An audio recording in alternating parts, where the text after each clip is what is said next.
Hello, this is the Interactive Advanced Concept Presentation 6 involving nuclear fission.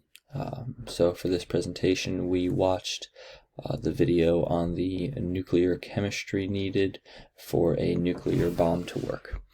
So inside this reaction we're actually seeing a chain reaction of the fission of heavy nuclei, and in this case it's specifically uranium-235. It's also possible to use plutonium-239, but this isotope is rarely found in nature, so it must be made artificially. So most of the time uranium-235 is used. Now uranium-235 is relatively unstable, and the way this reaction works is a neutron is slammed into the atom. And in this process, it's creating uranium-236, which is extremely unstable. And it is so unstable, in fact, that it doesn't really stick around very long. It just splits apart, usually into krypton-92 and barium-141. There are other atoms that it can split into, but in this case, for this example, krypton-92 and barium-141. And these two atoms are much more stable.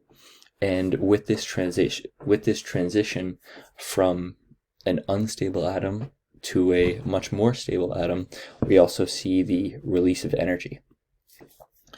Along with the release of energy, we're also seeing the release of 3 neutrons.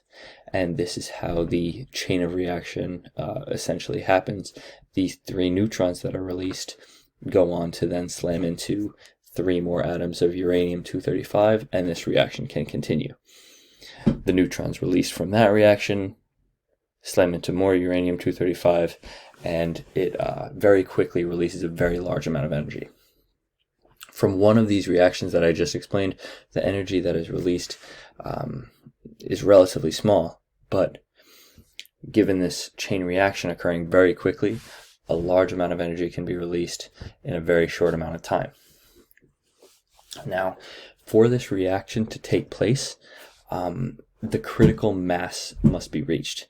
And the critical mass is a certain mass of the fissile material that is concentrated in one area inside the bomb. And once it's reached, the explosion can happen.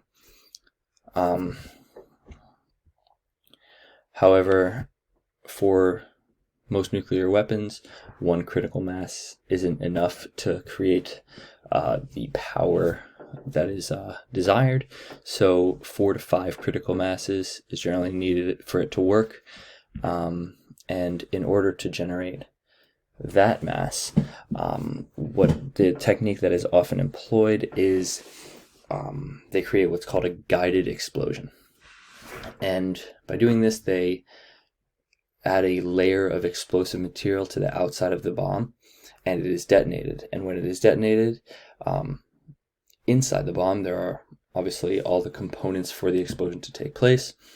And while the critical mass hasn't been reached yet, once this explosion of the outside explosive material happens, that inside area shrinks as it kind of goes into the shock wave, and then everything inside becomes more and more dense.